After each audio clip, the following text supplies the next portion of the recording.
GDA जे MP Arif Mustafa Jatoi चयो आहे त मोरो शहर जी हालत तमामु ख़राब आहे। को रोड रस्तो पाड़ो नाहे रहियो जिते बरसात या गटर जो गंदो पाणी न बीठल हुजे। शहर में केतिरा ई मिसकीन माण्हुनि जा घर किरी पिया आहिनि पर उन्हनि जी सार केरु लहण वारो ई नाहे।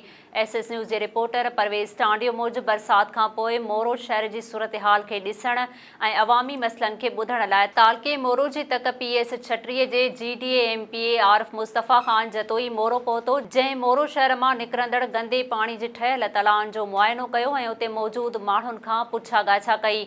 हुन मोरो दादू रोड ऐं सिहत डिस्पोज़ल जो विज़िट कयो, मौजूदु मुलाज़िमनि खां डिस्पोज़ल जे सूरतहाल बाबति पुछा बि कई।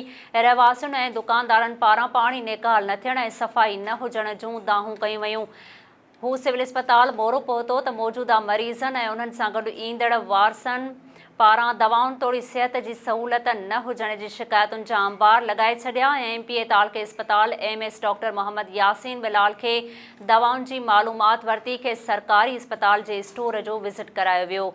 MP Arif Mustafa Khan Jatoi government elementary college ऐं गवर्नमेंट गर्ल्स हाई स्कूल जो मुआयनो पिणु कयो, जंहिं बाद बांदी रोड ते डिस्पोज़ल जो विज़िट कयो। ॼाम नूर मोहम्मद वटि ॾिनल चांहि पार्टीअ में सहाफ़ियुनि सां ॻाल्हाईंदे हुन चयो आहे त मूं हमेशह ग़रीब अवाम लाइ असेंबलीअ में भरपूर आवाज़ उथारियो आहे पर इक़्तिदार में वेठल पाकिस्तान पीपल्स पार्टी उन्हनि ॾांहुं नथी वञाए ऐं चयो वञे थो त बरसात जे मौसम बीहे त मदद कंदासीं।